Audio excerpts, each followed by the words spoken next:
This is the time, this is the place, and this is FC3 Monkey Business, your one-stop shop for everything geeky. And since everything is geeky, if you love it enough, you never know what you're gonna get. This is your host, I Am C. This week, we'll be talking about Dungeons & Dragons in the schools with Ethan Schoonover. And after that, stick around for our upcoming events and our question of the week. How we doing, gang? Everybody good? Yeah. We're all here. With me, as always, the ever irrepressible Billy DeTore. Hello, Billy. Hello, Chris. Are we having fun yet today? So far. Hey, happy early birthday to your sister. Oh, yeah. It's tomorrow is of our taping, so yes. Yep, absolutely. And then to my right, the ever malevolent lately, Tanya Metris. She's been threatening me left, right, and center today. Only because you keep picking on me. Well, it's because you keep picking back. So that's all, it's one of those things. It becomes a vicious cycle. This keeps going around and around and around. So I'm going to get my ass kicked today somewhere along the line. To my left, in the studio, not on the phone, our beloved producers, Chris and Sherry. Hi, guys. Good to see the both of you. Hello. I would say morning, but it's now afternoon. Yes, we are now in the afternoon. Good afternoon to you as well. And good evening if you happen to be listening to this podcast at night while you're trying to get ready for sleep. And then off on the far left at the far end of the table, the bouncing baby boy himself. Hello, Ian. Yes. How are you? I'm great. You are? Yes. And it's so nice that your mother is going to volunteer to pick up your keys at somebody else's house. Yes. Because she locked herself out. Yes. And so there's a convoluted way of getting her into the house at this point. So nothing better than confusion in the morning. I'm telling you, that's a mainstay in this family. It's definitely better that you were closer to the mic at that point, Ian, because you seem to be a little far apart. I like moving. Yeah, well, don't do that. Yeah. So Billy's sister's having a birthday. Tanya, you're getting a new pool. Chris and Sherry made muffins, and the muffins are delicious. The muffins are very good. Thank yes. you. We're muffing it up in the studio at the moment. I had a chocolate chip. Yay! I had two. I didn't have two muffins. I had also a chocolate chip muffin. I had a black cap last night, and it was amazing. What is What the hell is a black cap? They're basically like black raspberries. Oh, cool. Okay. They're much earlier than raspberries and black raspberries. Nice. So they're like Paleolithic. Were these like from the dinosaur era? I didn't mean that early. Okay, that early. I meant early in the year. Oh, earlier in the year, in the harvesting season. Gotcha. Okay, I just thought they were maybe like one of the oldest berries ever. That's what I'm eating right now. That's a dingleberry. I will try one. Thank you. What's that? It was a dingleberry? Yeah, is that what you said? That's Ew. one of the earliest. One of the early types of berries. Okay. No muffins out of those, please. I really, really hope not. Oh, Maron, you guys. But knowing Sherry, she probably would make it taste really good. Yeah, she probably would. It's I entirely. don't want to find out. No, we're good with that. Don't make her mad. And I don't want to know how she got them. Well, we had a wild travel. dingleberry harvest this weekend, and we... Nah, never mind. Yeah, you were in the zone, but then lost it. See, now listening to this conversation, this sparkling repartee between the six of us here in this room at the moment, don't you want to sponsor Monkey Business? I think you would love to sponsor Monkey Business and Flower City Comic Con, because this is the kind of conversations you would be able to foster and help produce on a weekly basis. If you're interested in sponsoring FC3 Monkey Business and the Flower City Comic Con, please contact us at sponsorships@fc3roc.org. Or you can just email me at chris@fc3roc.org. See how I segued into the actual business? Did. You're so proud of me, I can tell. And then there we have Patreon. What is Patreon? Patreon is a membership platform that makes it easy for you to support Monkey Business and the Flower City Comic Con. Please check us out at www.patreon.com/FC3ROC. All membership levels will include access to the Patreon-only blog, plus tons of great perks at all levels, including early podcast, Twitch, and Flower City Comic Con information. Shout out to two of our amazing patrons, Jen Bevan and Jen Green. Thank you for supporting us, Jennifers. It was great to... Yes, go ahead. Before we move on to the next one, I just want to give a small shout out to one of our other patrons. Absolutely. Who's having a birthday today. We do have a patron with a birthday today, don't we? The ever amazing Anne. Anne Liebig, she's staff. She's everything. She's adjunct board. Master of all trades. Yeah, she is not the jack of all trades, master of none. She is the master of all trades. Absolutely. And she is the awesome. So, and as of taping, her birthday is today. Yep. So happy birthday, and we love you. All right, moving on. We're talking about Apple Podcasts. Want to help others find the show? Please leave us a review on Apple Podcasts. This is the single easiest way to support the show and encourage others to listen. Every review will be thanked on the air. And any questions will be answered. Muffins. We want to be a conversation, so please send us your questions, and we'll be happy to conduct that with you. In addition to Apple Podcasts, you can find us on Google Play, iHeartRadio, YouTube, and Stitcher. Is there a place you find your podcast, but you can't find FC3 Monkey Business? Let us know, and Sherry will see about fixing that for you. And please follow us on Twitter at FC3MB Podcast. And if you do, say hi, because we love it when you say hi, because we will say hi back. We will. We will. Hello. What's that? Hi. Remember that Dudley Moore movie from way back in the 80s? Arthur? No, not that one. That's where my brain went. There was the one where they were like ad execs, and he was an ad exec in an insane asylum. Oh, God, what was that? I can't remember. And it was David Paymer played the character who all he could say was hello. So they had the whole musical number around him saying hello. I want to find that. We'll do that again. Hello. Oh, they were doing that. Volvo. Yes, they're We're boxy, but we're good. See, you know the movie I'm talking about. Hold on, I'm working on it. Uh-oh, she's on it. I'm working on She's on it. While Tanya's doing that, we're going to take a quick break, and when we come back, we're going to have Ethan Schoonover on the air. We're going to be talking a little bit about Dungeons and Dragons in schools. That seems odd. I'm looking forward to this discussion, I got to tell you. So it's good stuff.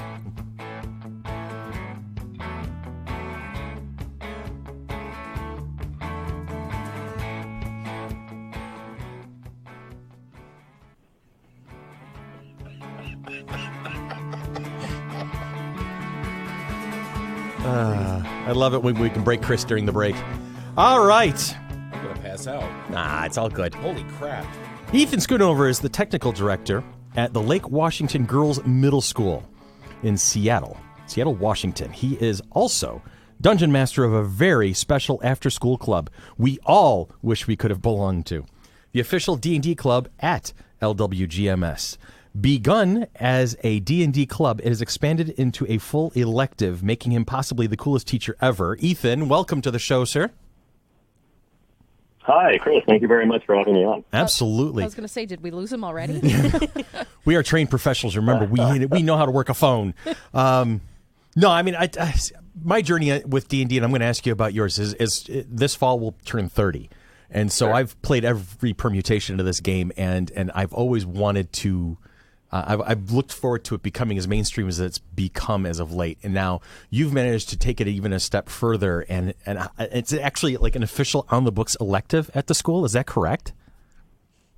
Yeah, it's actually an official elective, which, I mean, it surprised me as much as it surprises everybody else, I think. We started off as a club, and, the club itself was not very old when all of this sort of transformed. Okay. But, we started in January of 2018, and this was the origin story there is actually kind of interesting. The girls at LWGMS are 6th, 7th, and 8th graders.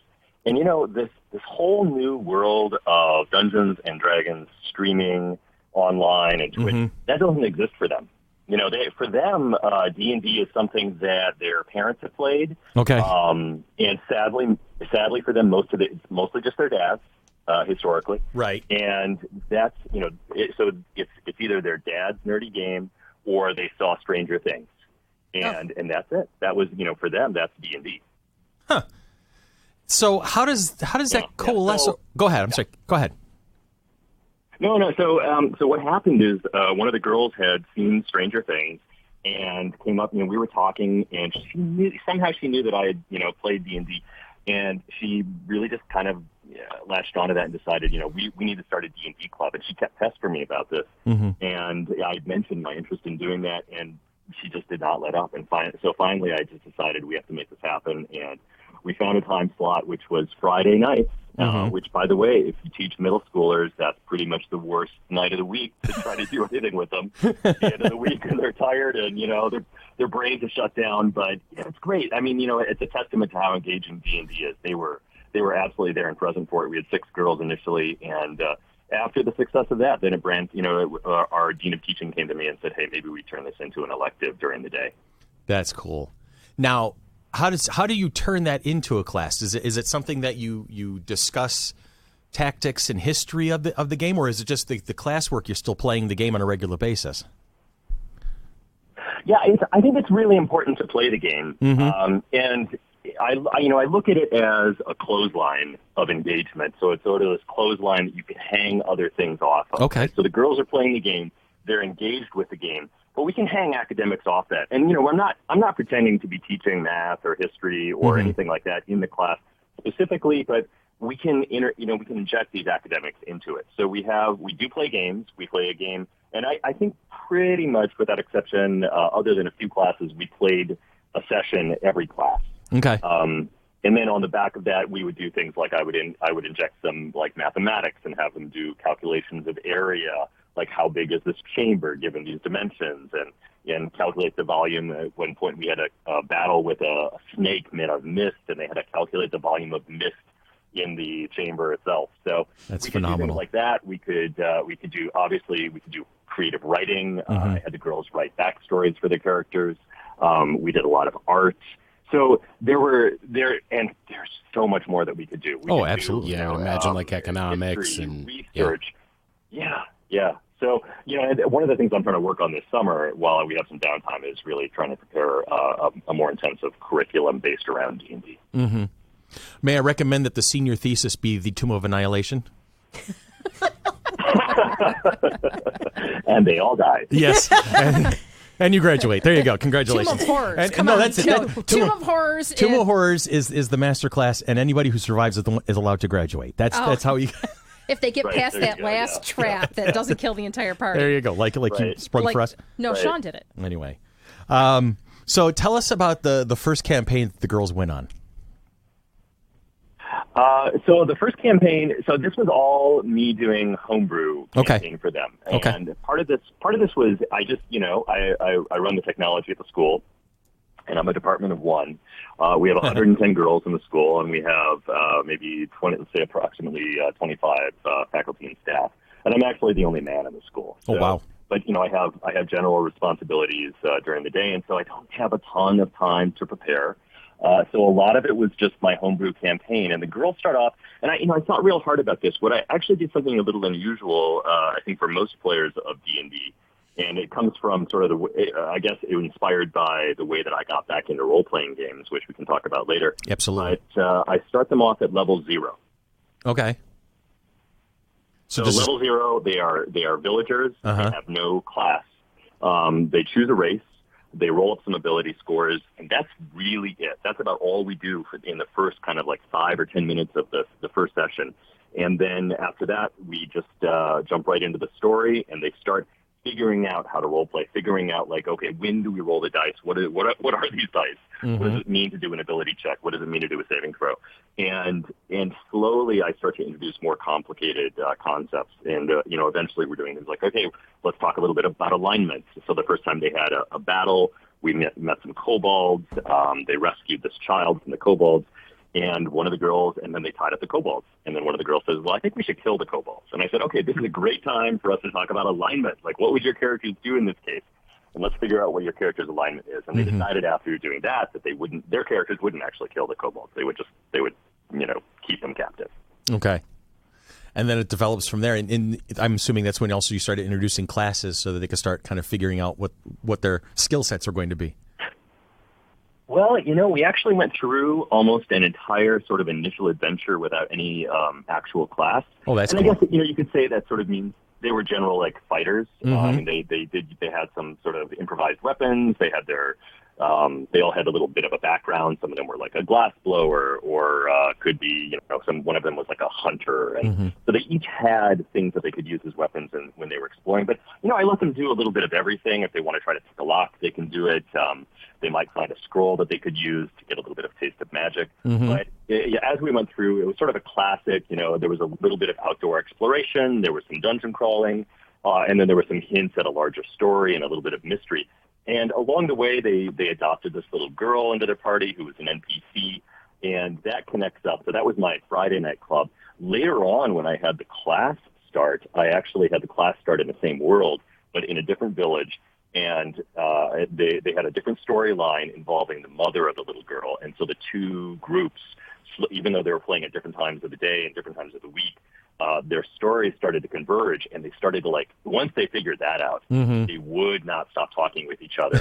They're constantly kind of gossiping about what was going on in their campaigns, which is great. It was like a whole third kind of gaming session for them. That's amazing. That is outstanding. Yeah. Okay, so I'm just absorbing that right now. So I'm kind of rolling through some ideas. Did you guys have questions right now? Because I'm just kind of rolling through Actually, I just had a comment. Go ahead. I think everybody who plays could benefit from that. Yeah. I was just reading an article the other day where there was DMs talking about starting everybody off at 0 level. That's and just making wonderful. them average commoners and letting them kind of feel the world out, especially if it's a homebrew world or if it's something that players are not used to. Like the world I DM in, I've been building for 30 years now, from scratch. And so I'm the only one who really knows everything about it. And even then I'm still learning something new. So it's cool to have that ability to really feel like you're part of the story by not really having any preconceived notions about what you are and what you can do. I don't know, it's this cool thing. How many girls are playing now overall? So we ended the year, we had 14 girls that were playing. That's a combination of both the Friday night club and then the daytime elective class. We're running a summer camp this summer for a week, which will be a D&D summer camp. Nice. And that'll have about 14 girls in it as well. I want to go to That's the week of that. July 23rd, I looked. Is it okay? So as new freshmen come in your school, this is something that they'll be able to... Sixth graders. Sixth graders. Oh, They're I'm in middle 6, 7, school. 8. 6, 7, 8. Okay. It's a middle school, yeah. Okay, well, as new girls come into Yeah. the school, they'll be able to join this right from the ground floor as they come into school. That's Yeah, cool. absolutely. So we're already, I've already locked in the Friday night for this coming year. Very cool. We're going to start the year with the Friday night club again. And the Dean of Teaching has already approached me again about doing the elective in the coming year as well. So, yeah, it's definitely going to happen. I'm actually trying to expand it this year. I've recruited some folks in Seattle to be dungeon masters, co-dungeon masters with me, so we can try to increase the number of girls that get to play in the evenings. Very cool. And so I'm really excited about that. Yeah, and this is I would love to see this model. And so one of the things I'm doing, obviously, I'm trying to create curriculum around this, create some sort of basic structure, what's a good model for doing an after-school club like this. And I know other folks have done that at other schools, but what I'm trying to do is just to codify it, get some documentation together, and get some stuff together that I can share out to other schools and other folks that are interested in doing this. Now, to jump onto that, this is Tanya. My son, who's now 19, the high school he went to actually had a role-playing club in it. So for our grades 10, 11, 12, he actually played D&D at school. I think it was on a Tuesday afternoon.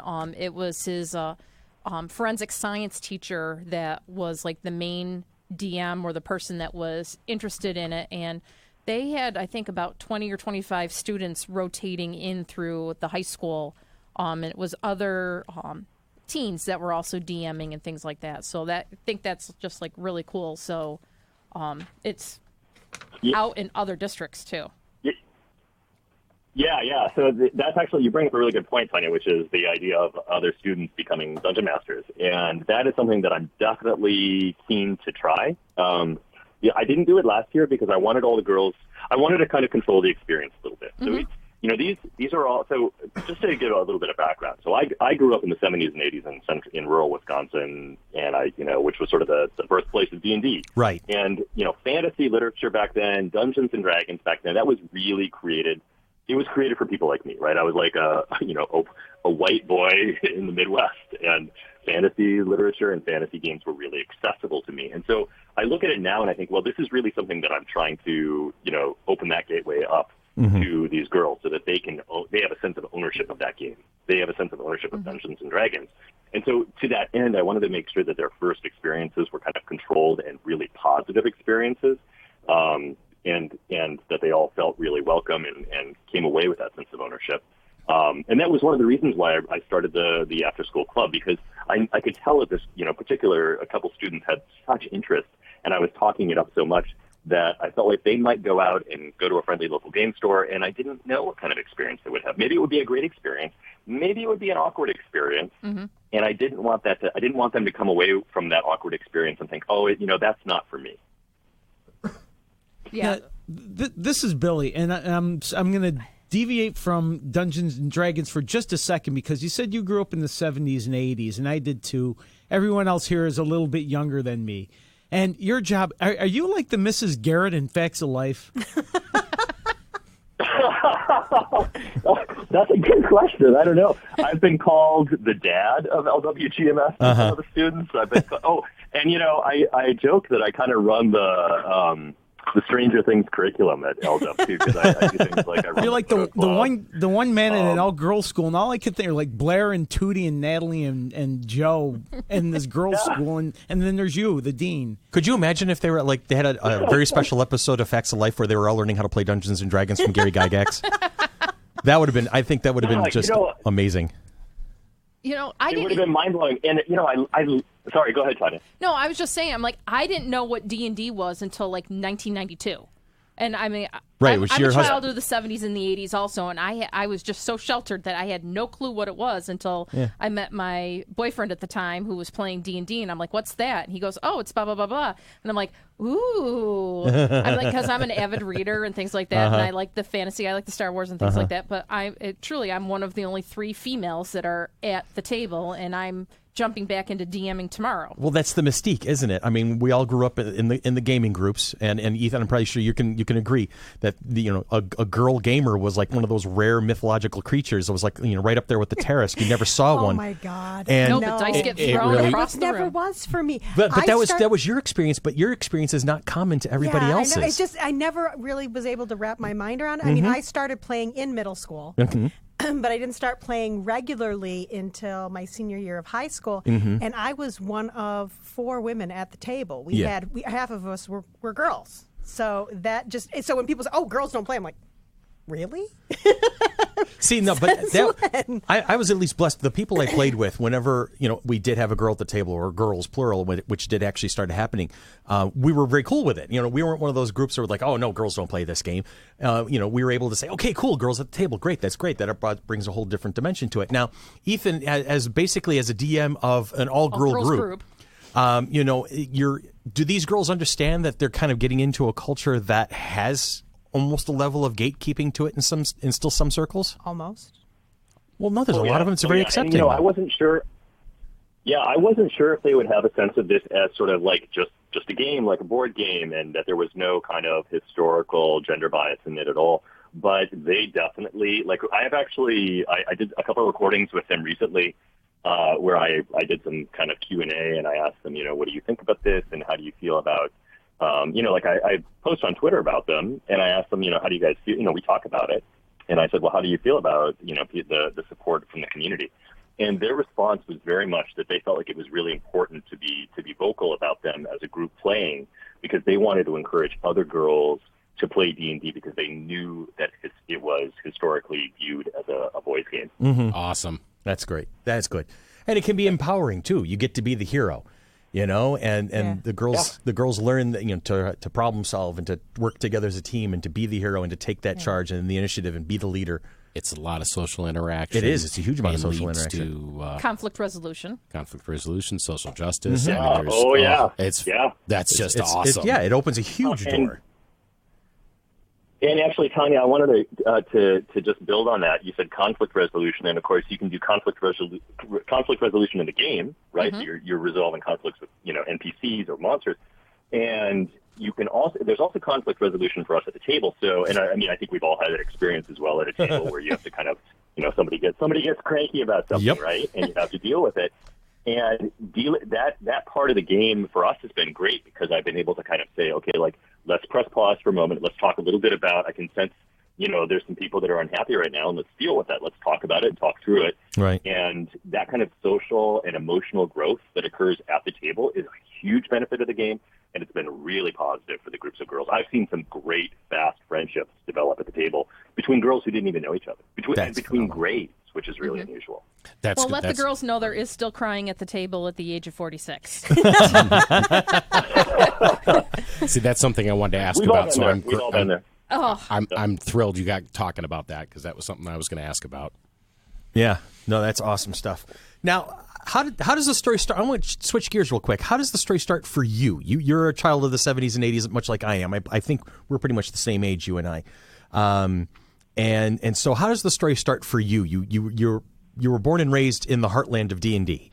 So how does that work? Yeah. So I mean, I was born and raised in central Wisconsin, and born in Chicago, but my folks, being hippies, moved out into the woods, and then eventually we moved to a small town of about 4,000 people.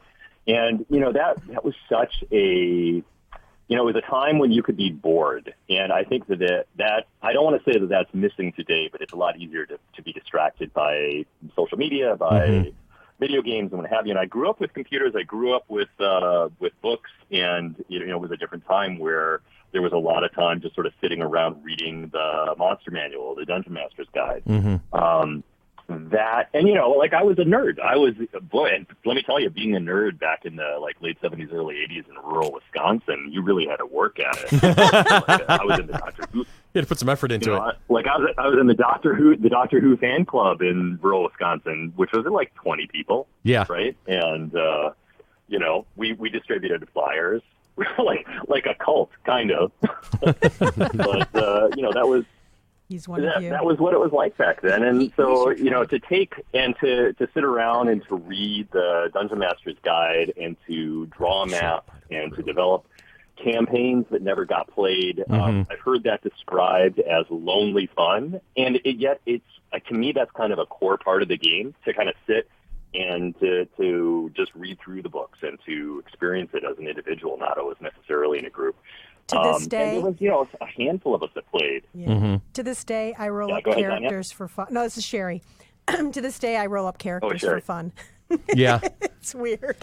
Well, and in the game that we're going to start tomorrow, just to thwart Scott, that likes to have 15 million different character concepts going on in his head, I have the foundations of all 10 characters, and they're randomly getting one. Yes. Nice. So it's the anti-Scott rule. It's basically the anti-Scott rule, but that's just random because our group has been playing together for so long that they're willing to do everything and anything, and they're willing to go, okay, we'll trust you on this type thing. And because I wanted to push a couple of them out of their normal comfort zones type thing. This is also the first time Tanya's been a DM in a very long time. Yes. So this is going to be fun. I'm a little afraid. So you're working on interpersonal skills within your group as well. I'm also going to be working on not crying. Oh, you're going to be fine. I don't want to hear it. You're going to be fine. So, but no, that group will be either 8 or 9 people around the table. Depends on if Christopher decides to join us or not. Yeah. I've been kind of taking a break lately because I'm in the process of buying a new house, so I'm just overwhelmed with everything right now. So I've kind of stepped back from my gaming tables.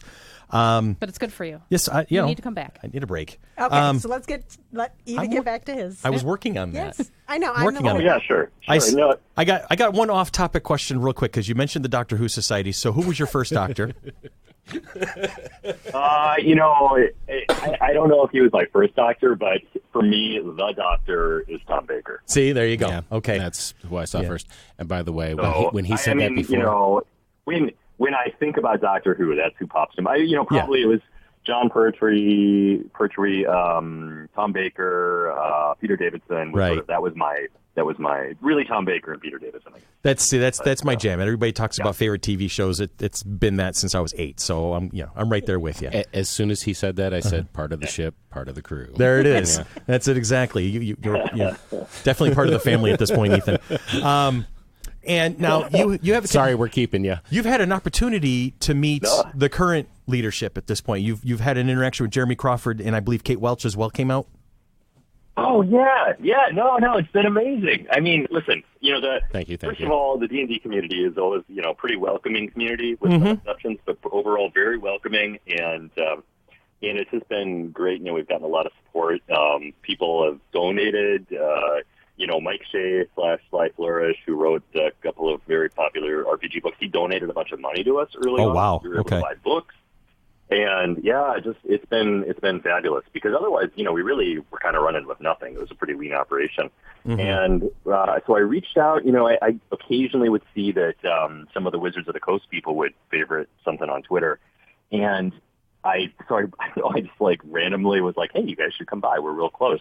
And once they realized that we were just around the corner, obviously that helps. But they were like, yeah, sure, we'll swing by, and they did. And the girls, Jeremy Crawford came. and Kate Welch came. But this is an all-girls school, so nobody I don't want to say nobody noticed Jeremy like they did, and it was great, but everybody remembers Kate Welch. And, here's this woman who works on D&D. Yeah. And so it was great. They just asked him, the girls got to sit there and talk to these folks who are building this amazing product that they love, and obviously they were super inspiring. So that was just wonderful. And they got to see a role model. That's wonderful. Exactly. Absolutely. When we interviewed Jeremy Crawford, how many a couple months ago, we got to have Jeremy Crawford on the show. The man made me cry. Oh, he was repeatedly. phenomenal.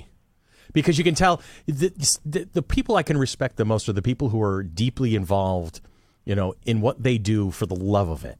You're in a successful business. You're making money hand over fist right now, but that's like secondary, sometimes even tertiary with the way that Jeremy was talking about it. You could just the sheer love of being able to share this experience with people and to write new material and to see people's reaction to things that he has helped create. And it was amazing to chat with him. And the normal run of the mill person, he answers on Twitter all the time. It's wonderful. Go ahead, Ethan. Yeah, I really had that same sense. He really, they really care about the community. Mm-hmm. They care about the quality of the product. They care about inclusivity. And boy, does that come through. Yeah. Yeah, absolutely. Yeah, I'm starting to tear up again. Look at you. We're losing Chris. Christopher Spink, he's a marshmallow.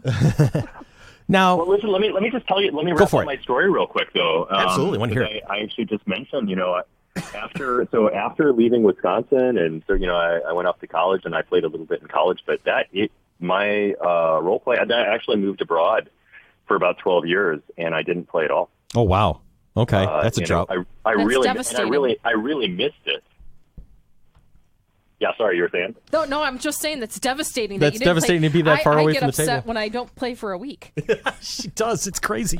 I can't imagine 12 years. And I think about it now, and I'm like, oh, it's just horrible to think like I kind of missed all this opportunity and time. But part of it was living abroad. At that point, there was not. I didn't have a readily accessible role-playing game community, and I wasn't. And there were language barriers, and I just didn't. There was not a lot of opportunity.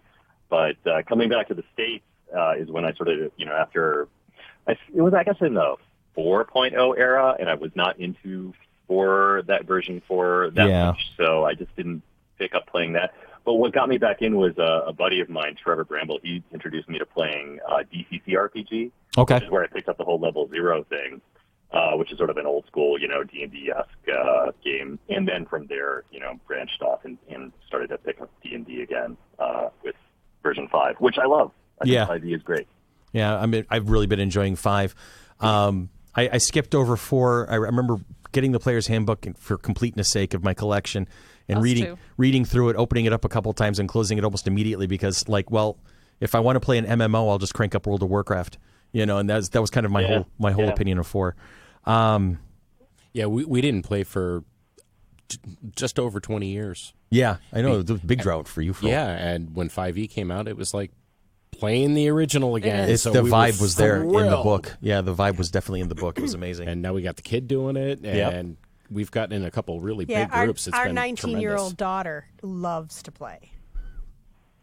Awesome. Yeah. And I think that's part of the elegance of 5th edition is that it's so easy to pick up and it's so kind of deep and rich. It's got that same vibe, and that makes it easy for brand new players to kind of jump in. 3.5 and Pathfinder are like you got to know what you're doing. Lots of information because it's so complicated. Yeah. So to kind of dive in there as a beginner would be very daunting. But with 5th edition, it's easy for somebody who's brand new to the table to pick it up. So it's perfect for for middle schoolers. So it can get you into the whole rhythm of things. Some friends of ours, their 11 and 12-year-old played their first session on Tuesday. Outstanding. See, I love that. Riker, my 9-year-old, keeps asking, when can I play? When can I play? When can I play? And I'm like, when you're 12. Only because I need him to be able to be settled a little bit. Cause he's played like the board game Talisman and things like that. So we've done that. But have a bit of cognitive thinking. That's it. That's it. The attention span, more than 30 seconds. Of a goldfish. Oops. Why'd you let me play then? Because we had to teach you your attention span. Yeah, we had to. Anyway. What's that over there? Ethan, What would be, as you've done this, you've laid the groundwork at this point, what would be kind of the recommendations you'd have for others who would want to start like a similar club at a school level or even just at a local level? Oh, yeah. So this is a question I've had a lot come in on Twitter, and I would say, so, a couple of things. One, don't bite off more than you can chew. Like, don't introduce a big, heavy campaign right away. Okay. I think it's important to kind of start simple. I try to keep it pretty basic and a little old school with the girls initially. Part of that is also because I want to introduce just the general concepts of role-playing games and sort of the classic D&D experience. So we did a lot of, basic dungeon crawl.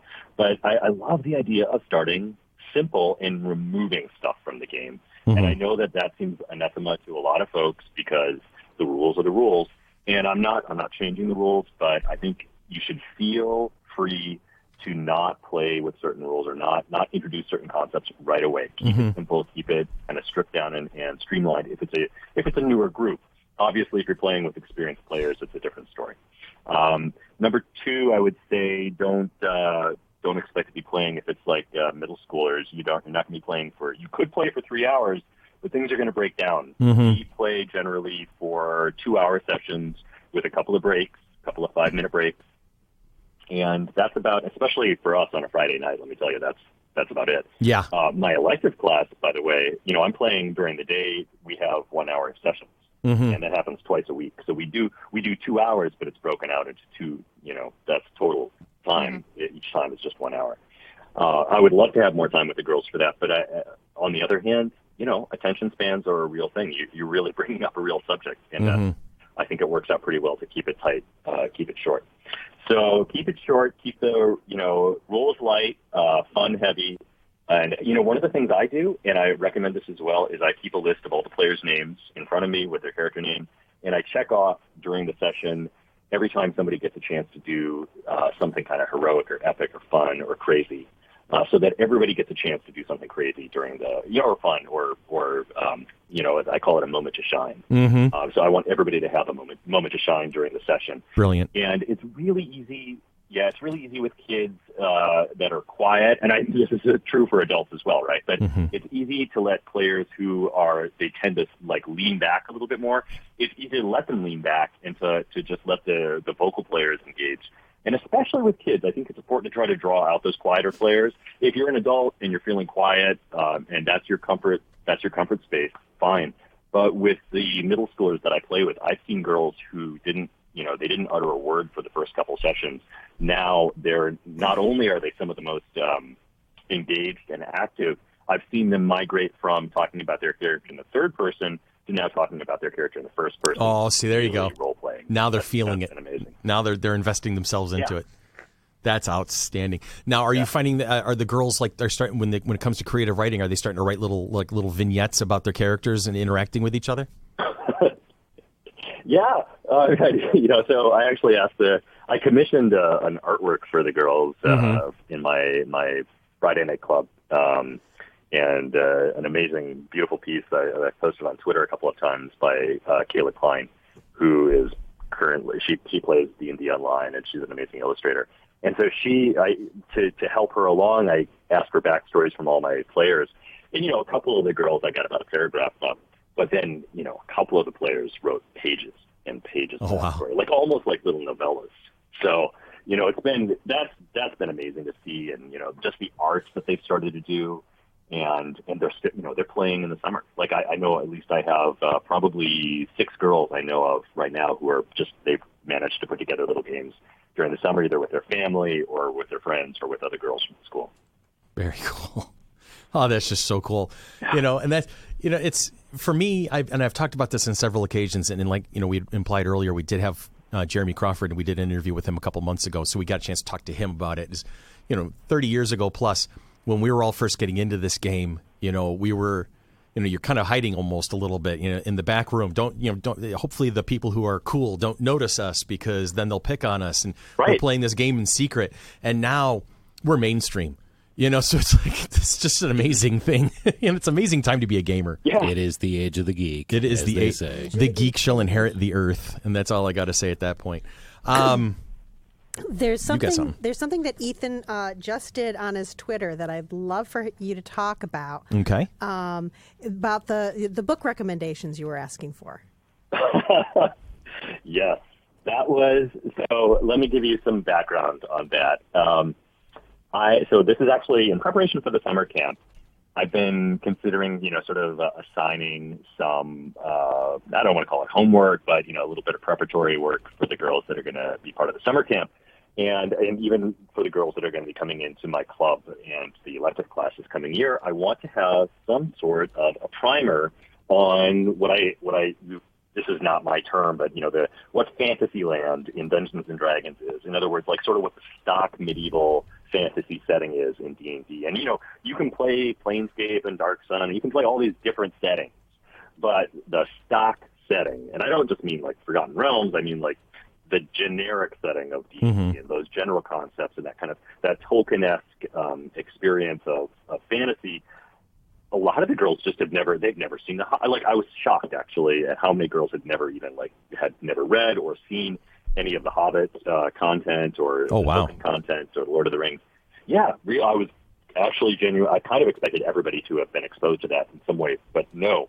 And so really just giving them a background on the idea of, dwarves and elves and things like this, or generic fantasy concepts or generic medieval history concepts, delivered in fantasy literature. I was looking for something for them to read. And of course, again, this goes back to my experience in the 70s and 80s growing up. Fantasy that reflects boys, there's a lot of that. And Tolkien, it's almost all boys in the story. Right. But I wanted young adult fantasy with a strong female protagonist as the main character. And I was having a hard time finding content like that. So I sent out a tweet saying, hey, can Twitter help me find some good works of fantasy literature that have a strong female protagonist as the main character and which exist in a D&D-like world? And so I got back. So this then absorbed my life for about 3 days. And I was amazed at the number of responses. I mean, it was hundreds and hundreds of responses from folks. The unique, overall, I think the unique list is about 100 entries right now, and about 50 of those have multiple votes. Maybe 20 or 30 of those have more than 10 votes. And, there's some great works. And, what's shocking to me? Tell me. I didn't know most of these. Oh, really? So it was even a surprise to you? That's awesome. Tamora Pierce, number one response. Without exception. Absolutely. I'm kind of ashamed. I recommended those books to you when you were asking about it. Oh, thank you. And she actually is kind of local to us. Is she? She's in Syracuse, New York. And this is where I'm about to get beat from a co-host and a producer. I don't know who this person is. Me neither. She wrote the first series of books she wrote was called. Oh my God! I've got into it because the first book's called Alana. Oh, okay. Song of the Lioness. Song of the Lioness, and I've read Song of the up. Lioness and The Protectorate of the Small, and they're books about female knights, and they're just amazing books. I will add them to the very large stack of books accumulating in my soon-to-be reading room. The one that I've read over and over and over again is by Elizabeth Moon, The Deeds of Paxenarian, and that's on his list. And there's been 12 mentions. That's like one of the first ones that I go to. Yeah. And I have so many books that I have to catch up on someday. I don't think you know what? I think I'm going to have to live to about 150 to catch up on all the books that I've been slated to read. And the Enchanted Forest Chronicles, I know, are on there. And that's a great series because it turns the entire fantasy idea on its head. It's about a princess who runs away to go live with dragons and doesn't want to be rescued. I'm headed there myself. Yep. I'm going. Yeah, that's Patricia Reed. Yes. Yep. Right? I'm writing that one down right now. All right. I have Kindle Unlimited. I'm starting. I've got Kindle Unlimited, and I'm not afraid to use it. Oh, I'm going right now. Go ahead, Chris. You and I were in the same boat in this. I'm ashamed that I did not know these people. Yeah. I grew up reading fantasy fiction, and so this is, I'm trying to make amends here a little bit, and also I'm trying to find these pieces of fantasy literature that really inspire young girls and are appropriate for middle schoolers and which have these strong female leads. And so I've published, and I'll keep publishing this on Twitter. I'll probably post it again. But I have the spreadsheet. It's public. People can comment on it if they have new additions or if they have opinions about whether or not something matches the D&D setting. So I just followed you on Twitter while Sherry was talking about the book. So I'm like, okay, now. A lot of the ones that I suggested, other than the Tamora Pierce, aren't the typical middle, just the more British versions, like Middle Earth type things, like the ones that I suggested to you from Sarah Beth Durst. They're, if you want to get into other settings, like the main one that I suggested was Vessel, and that is set in a desert, and Ice is set in the great far north, and so those are interesting when you start getting to other settings. Okay, you've looked at the list. Has anybody mentioned the Tiffany Aching books? Yes. Okay, great. Yes. Great. Tiffany Aching, actually several Terry Pratchetts have been mentioning, especially the Tiffany Aching. Yeah, Terry Pratchett is currently the third most popular, I think, on the list. Nice. Third or fourth. As he should be. That's specifically the Tiffany Aching books, yeah. They were some of my absolute favorites, and maybe take first. Yeah. It's between those and the Guards books. Yeah, so. and as far as if you want to go even younger books, there's an amazing picture book called The Paper Bag Princess by Robert Munch. Oh. It was our daughter's, one of her absolute favorite books. And it was about a princess. Her castle is burned down by a dragon, and the dragon takes the prince instead of taking the princess. And all of her clothes are burned up, so she puts on a paper bag, and she puts on her crown, and she goes to save her prince. And spoilers right here. When she gets done and she saves him, and his response is, "Well, your hair's a mess, and you're wearing a paper bag, and we'll go away and come back when you look more like a princess." And she said, "Well, your hair is perfect and your clothes are lovely, but you are a jerk." And she went away, and she lived happily ever after. It's just such an awesome book. And they actually made a cartoon out of it, which was a lot of fun, too. Another one that I actually have in my classroom at school is Dragon Slippers and its sequels. It's a younger read. It's like ages 10 and up. Okay.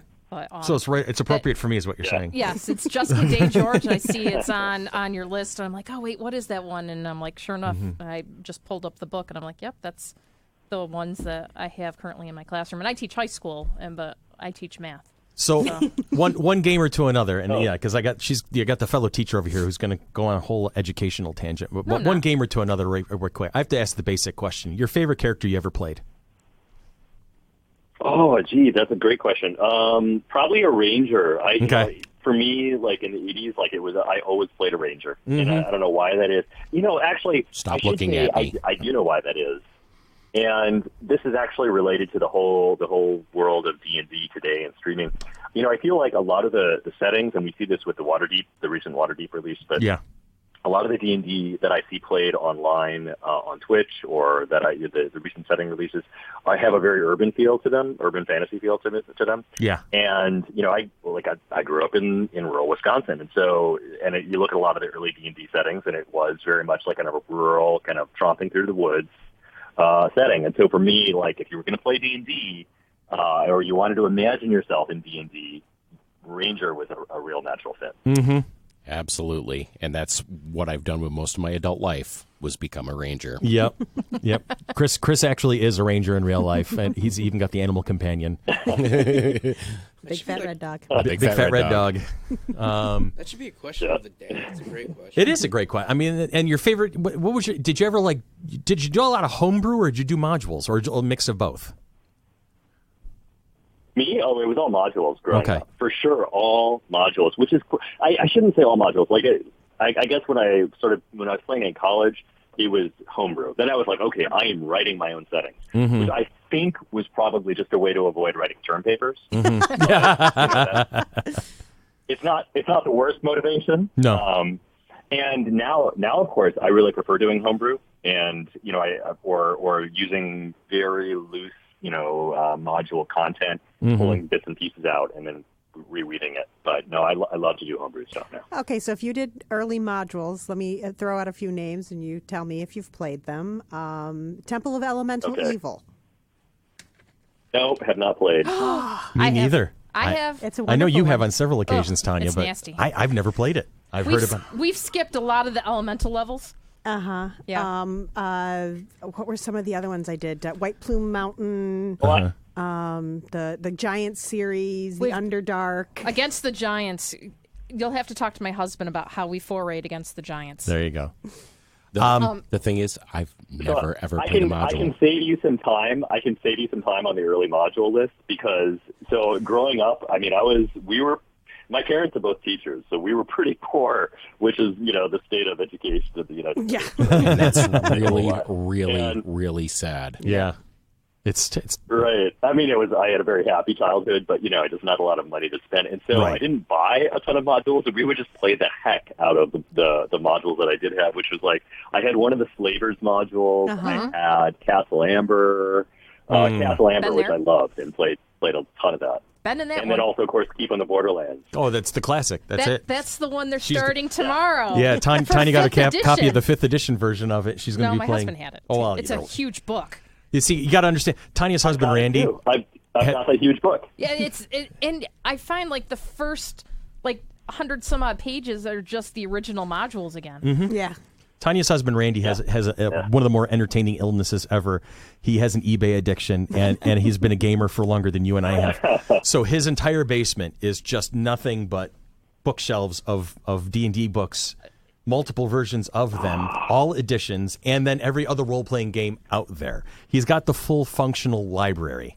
Like Traveler and Star Wars and Yeah. Star Trek and Deadlands and Basic. We've got I think 10 copies of the Rules Cyclopedia. Oh, you've got 20 copies of the Monster Manual, the first edition Monster Manual. Yeah, It's just, but we only have one crazy. copy of the deities and demigods that have Yes. the Cthulhu mythos in it. Yes. So. Okay, so does he have Oh, nice. Teenage Mutant Ninja Turtles? Yes. Chances are. He does because he gave me the CD copy of it. Yes. Yay! So Because You I'm gonna be running that. You say it, he probably has it. yeah. So send Sherry a list of what you need. I'll try to sneak some of it out of the basement. You got it. And Ethan, if you ever need any ideas, That would be Ethan, thank you, Ethan. not you, Chris. Oh, He's come saying on, it's come Ethan. on! And Ethan, if you ever need ideas for homebrew, I've got binders worth of stuff that I've written over the past 25 to 30 years. You're welcome to it, man. And if the girls need dice, I have dice. Oh, we got more. The dice addiction is real. So send us a list of needs, and we'll see what we can do. Being a here. teacher, We can do. that's the one thing I like. Yeah, teachers kind of supply half of the stuff in their classroom. So I've Sure supplied do. our new gamer Ariel. She she didn't have dice or whatever. I'm like, here, what color do you want? She goes, I like purple. Okay. Do you want this purple, this purple, this purple, this purple? Yeah, no. So I mean, that's No, one thing. the first dice for the Friday Night Club. It all came from my dice collection. Perfect. And then later on, Tabletop Loot donated a bunch of dice. Oh, for nice. Awesome. We have some of their dice. They do nice dice. Well, Ethan, I'd love to have this conversation with you again in the future if you don't mind just calling you again. Yeah, no, I'd love to. I think it'd be good to kind of revisit and see how things have developed. And, this past year was just crazy because it was all kind of seat of the pants. Right. Let's throw together Friday night. Let's do the elective kind of just on the fly. And, this next year for me is really going to be a more mature product in a way. And hopefully the girls will have a even deeper experience with it. And we're going to have, double-digit gamers this next year again. Wow. So, yeah, I'd love to revisit this. Thank you so much for having me on. Absolutely. This has been a great conversation, and appreciate your time today.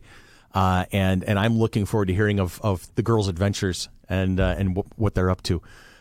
So for everybody here, thank you to Ethan Schoonover for being on the show with us today. Thank you very, very, very much. Absolutely. And as I say to all of my fellow gamers, roll for initiative.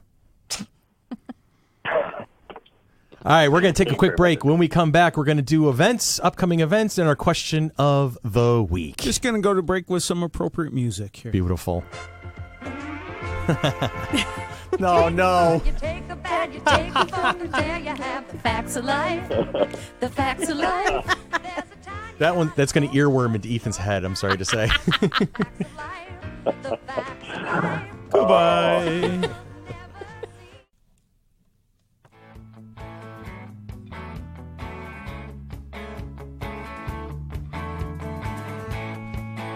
That was such a great conversation. It was. He's already accepted my friend request on See, Facebook. that's awesome. I'll friend him as well so I can keep an eye on things because I definitely want to have him back on the. You know what would be Accepted great? mine too. Sherry, you know what would be great is would if be we great? could get John Kovalik, Jeremy Crawford, and Ethan Schoonover all in the same conversation. That would be amazing. I think that would be an insane panel to talk about gaming with. Absolutely. We need 2 to 3 hours. Absolutely. Yeah, I think that would be a very special episode of Monkey Business. That would kind of like leave, putting the convention over to Michael, Greg, and Austin. Yeah, it'll be We would right just up sit there. back and let them Just take let over. them just let the three of them shoot the shit for a couple of hours. My God, that'd be amazing. But no, and I love what he's doing with the game. Can you hear me? I can hear you just Okay. fine. Of course, you're sitting right next to me. No, I can hear she's the, fine. the headphones. Okay. So yeah, well, that's a thing that we'll have to do going forward. We got a shout out recently. Somebody shared one of our more recent releases, and who was that person? It was H.H. Carlin. H.H. Carlin of Dread Vector. of Dread Vector. So they did a huge shout out for us, and I wanted to just let them know how much I appreciated that. That was very cool of you guys to say that. High compliment, and I'd love to be able to talk with you guys a little bit more going forward. So that's cool. I definitely we'll get that conversation going, find out a little bit more about Dread Vector. We do the everyday heroes things. You know, not all heroes, they wear capes. Who is your hero? Do you know a fireman, a police officer, a nurse, an EMT, military personnel, teacher, librarian, etc., etc., etc.? Who is your personal hero? If so, please let us know all about that person. We're going to give them a shout out on the air. Please send your nominations to FC3 Monkey Business at gmail.com. This week's everyday hero is Sarah Metott. Did I say that correctly? Yeah. A nurse at St. Luke's Hospital for 19 years and is currently the charge nurse on the special care unit specializing in strokes. When Sherry's mother, Barb, was in a severe accident 4 years ago, Sarah was one of the incredible nurses that took care of her, and Sarah went above and beyond. Already a personal friend of Sherry and Chris, Sarah called often when they couldn't be at the hospital, kept them apprised of Barb's condition, and I'm assuming keeps tabs on her to this day from time to time. She does. She's been over to the house. That's amazing. She was a friend of ours before my mother was in the accident. Oh, okay. So it was so wonderful going in and knowing that we knew a nurse that was going to be taking care I of have a similar circumstance to that, so I understand that feeling. That's definitely a thing. In addition to being a nurse, Sarah is a Central New York rockabetty and will be a pinup in the August edition of Retro Life magazine. I am looking forward to seeing that because those are just so freaking cool. And if you'd like, afterward, I will show you a video of Sarah spinning fire last summer. Nice. Yep. Oh, well, that's a thing. Oh, she go to festival then? Yes, she does. That's amazing. That's right. Festival starts this weekend, doesn't it? Next weekend. Well, Oh, is this weekend as of the drop date for this episode. Oh, gotcha. Yeah. Okay. Very cool. Hey, Very cool. can I interrupt for just a second? Go then, for it, as long as Billy. you're doing the everyday heroes thing. Absolutely. This is a little bit off topic, but sort of connected also. Yesterday, as of this taping, a very famous comic book artist by the name of Steve Ditko died. Absolutely. So I want to bring him up. In fact, a New York comedian by the name of Michael Lawrence wrote something on Twitter and Facebook that I thought was appropriate, and he hosted a podcast called Nerd of Mouth that I really enjoyed. So Okay. I just want to read what he wrote about Go Steve for it. Ditko. Please. Thank you, Billy. There's few people I could say that have had an impact in my life that Steve Ditko has had. I've always loved Spider-Man, but it wasn't until I was in high school that I read those old 60s issues in those phone book-sized Marvel Essentials trades. I was very depressed then, and his work just spoke to me. His stuff, more than any other artist from the 60s, shined even brighter in black and white. I won't discredit Stan Lee, but there is no mistaking that Steve is what made Spider-Man tick, or made Spider-Man stick out and matter culturally. Stan was the hype man who added flavor, but Steve was the kooky genius. Look at Spider-Man next to other heroes. He was gawky, scary even, not muscular at all. His life was fraught with constant pain, and you felt it. And the villains. In his first 15 issues, he gave us the foundation of an entire rogues gallery. Vulture, Doc Ock, Sandman, Lizard, Electro, Mysterio, Kraven, and Green Goblin. Then he also does Doctor Strange and gives us Baron Mordo, Dormammu, and the living embodiment of eternity. Then he left Marvel and created The Question, Blue Beetle, and The Creeper. He became a recluse and was always a weirdo, being the guy to tell Stan Lee to go F himself. He's the J.D. Salinger of comics, a guy who spent his later years privately, not wanting any attention. He never cameoed. He never schlepped around at cons, and he'd probably never want any tributes now. But no one deserves them more. He gifted us with the greatest superhero of all time, and even if he chose to be ignored, his work will never be forgotten. R.I.P. Steve. Wow. And Steve was 90 years old, and he will be hugely missed. Yep. He changed the way we looked at those types of things. It was just, that's a loss right there. More than Spider-Man gave us Peter Parker, who same person but very different. Yep, exactly. And Marshmallow again. There goes Chris. There goes Chris. Courtesy of Mike Lawrence, comedian. And that was a good Thank you, write-up, Michael. too. That was really well written. Yeah. Now, question of the week. Let's do the question of the week, and then we'll jump into the rest of our day here. What fictional properties, games, books, movies, TV shows, etc., have you rage quit or dumped partway through, and why? Sherry?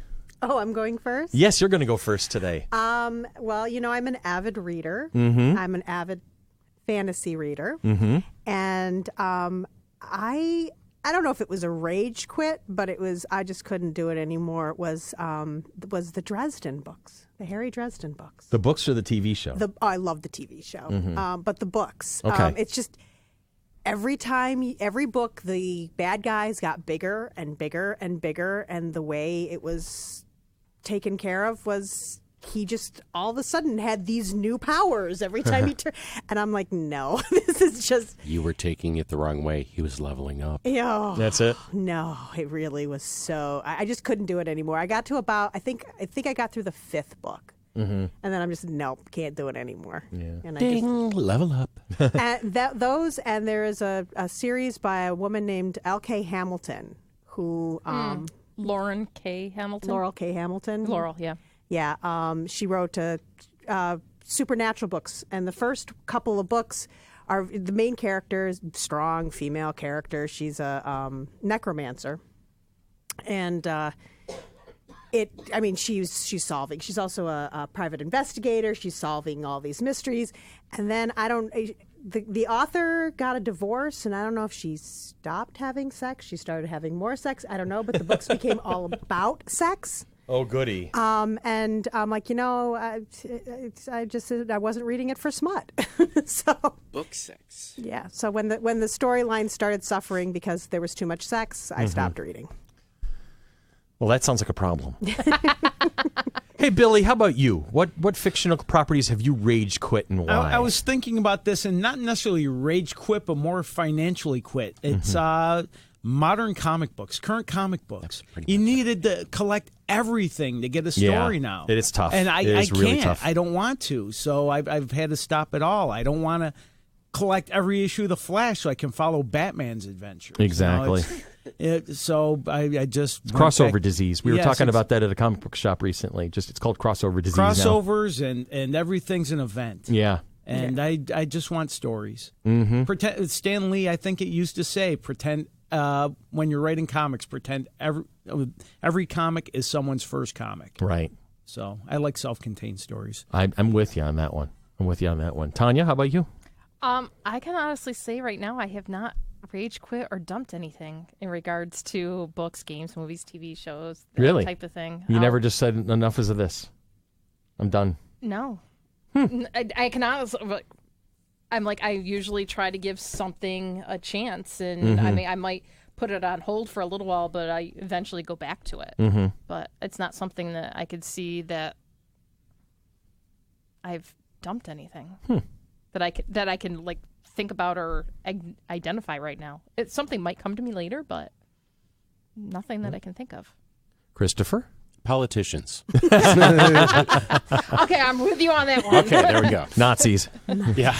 Well, Illinois Nazis. I didn't rage quit. hate Illinois Nazis. I didn't rage quit them. I never started. Yeah, so, there you go. Yeah. Anyways, well, in gaming, obviously, you get in the middle of a game online and you rage quit because you're on dial-up and everybody else is on frickin' cable or DSL. Yeah. And you're walking and they're running past you and doing flips over you and jumping on your head. And, that gets irritating. So that there were times when that happened. And that was in Quake 2, Weapons of Destruction. But once I got online on cable, that was a little different story. There we go. How about you, Ian Christopher? I haven't rage quit a game. I have rage quit part of a game. Yeah, I was there for one of those. I remember that. SWAT Tour. Yeah. Star Wars Old Republic. Yeah. There is a thing in this game called flashpoints. There is one flashpoint Menon. in particular. It's the nemesis of my poor son. Every time I get Menon, I exit that tune. I deal with the time that you have to wait. Go somewhere else. And I add another. I have many tunes. I don't need to play that one at the moment. I just can't do it. Can't do it. I remember a time where you were healing a dungeon for me in World of Warcraft, and the guy who was like supposed to be DPS, he was doing damage, but he started healing a little bit, off healing, and he was trying to help, but you didn't like it. I couldn't do it. No. You couldn't do it. So you actually quit. Oh wait, I think I was in that dungeon. You were in that dungeon with us. I was in that dungeon. Yeah. You know, we had people do that when we were playing Guild Wars. You know, they weren't listening. And they got irritated and left. Well, if you'd been listening, you wouldn't have been irritated because we were trying to tell you what to do. Yeah. You stick to your job. He queued his damage. He should have damaged. He That's could have it. gotten out of his tank spec. Okay, that's not my fault. Try falling into the water and not knowing which way to go because you're new to the game. Yeah. Hit level 60, you could fly. Problem solved. You go up. Chris had to come jump into the water and come get me. So it wasn't rage quit. I didn't quit it. I just was frustrated for that night, and I felt bad for everyone else because I was in tears because I know. I'm just like, but you did well. You got out of it. It's okay. You were fine. Changed characters. You swapped from You've been happier now. fighter to a mage. Yeah, except for when my Wi-Fi drops. Yeah. And kicks me out of the game. There you go. Then I'm like, oh, I guess I'm done for the night. Yay, sleep. That's not rage quitting. I'm like, oh, I guess I'm going to bed. So I've got 3 things that I've jotted down to answer this question. The first thing that I know I definitely rage quit Final Fantasy X. Yeah. I was playing it on the console. I was playing it on a PlayStation 3 because I bought it for Christmas for Ian, and I ended up being the one playing it. But I got to this point where this one boss, just no matter what I did, I spent days working on this one boss. I couldn't get past it. I said, fuck this, and I'm just drop the remote. And I put the game away, and I've never gone back to it. I walked out of the movie Hitchhiker's Guide to the Galaxy, which I don't walk out of movies. But I got up and walked out because I was so disappointed. I had read, and I haven't even read The Hitchhiker's Guide to the Galaxy since then. But I used to read that book, which I got when I was 12 or 13 years old. I read it once a year for like 20 years. And then when that movie came out, I was so excited, and I was so disappointed. Halfway through the movie, I just got up, walked out, and I haven't gone back to that series ever again. That's interesting because I love the book. I've loved the radio version. Yeah. The TV show I really love. And the movie, it was more, I didn't hate it as much as you. I didn't love it. It just was, all right. I should have waited for DVD. Yeah, if I'd rented it and watched it at home, I probably would have had a different opinion. But I guess I was looking forward to something because I knew the radio play and the TV series were off the book a little bit, but they were both written by Douglas Adams, so I was okay with it. In fact, the radio was first. It was before the book. And I know that the movie that Douglas Adams had a hand in it before he'd passed away in terms of here's how the story goes and whatnot. But it was such a huge deviation. There were so many different things that were tweaked and whatnot. I'm like, I'm done. So I walked out. I personally thought it was fun, Yeah. and couldn't do it. like the actors in it. So, Well, yeah, I love the actors in it. They were all great. I mean, Zoe Deschanel, I still have a freaking crush on. And Martin Freeman's amazing. absolutely, and Alan Rickman is Sam Marvin. Rockwell, for God's sake, the guy you can't put him in anything. He's hilarious.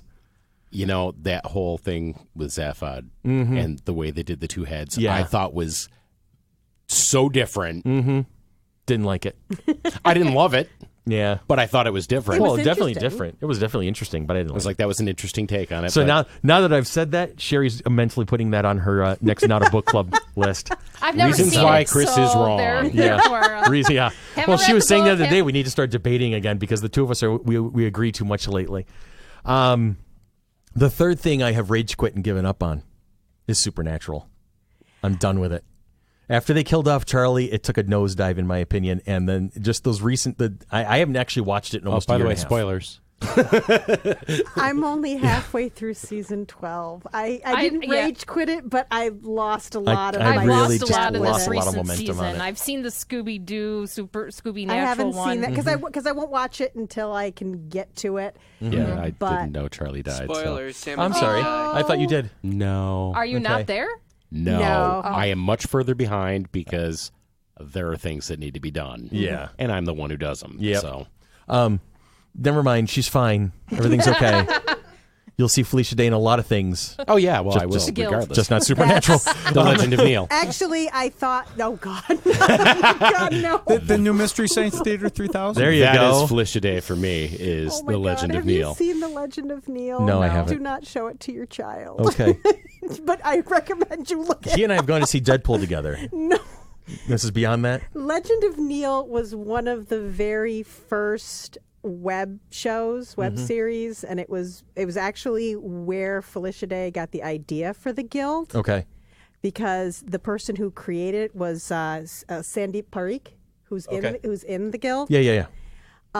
It's about a guy who's transported into The Legend of Zelda. the Legend of Zelda. But we won't tell you how that happens. We won't tell you how that because happens it's- because we'd have to hit the Spreaker button. Oh, I got it. Yes, and you would be like, Tell us off air. yeah, we may do that. But you'd be like, I'm interested now. wait, what? What is it called? It's called The Legend of Neil. Mental note. Mental All note. right. Neil, Neil. So share the conversation. Feel free to tack on your comments to the Facebook post when we post this particular episode. What have you rage quit? Feel free to tell Chris he's wrong. Yes, everybody else does. Yeah. Dad, you're wrong. Yeah, whatever. You're grounded. And so from No electronics for you, boy. I think we're good. Are we good for this one? We can wrap this puppy up I think so. and move He on. knows where all of them are. So for Billy and for Tanya, for Sherry and for Chris, for Ian and myself, and for Sybil and Mike, who are in the room and waving at us at the moment. Yes, they are. See, look at that. This has been Monkey Business, a product of the Mighty Monkey Corporation, purveyors and producers of the Flower City Comic-Con, coming at you once again in 2019. Follow us on Facebook, love us on Patreon, and talk to us on Twitter. And we will see you all next week. Have a great one. Enjoy it. Muffins.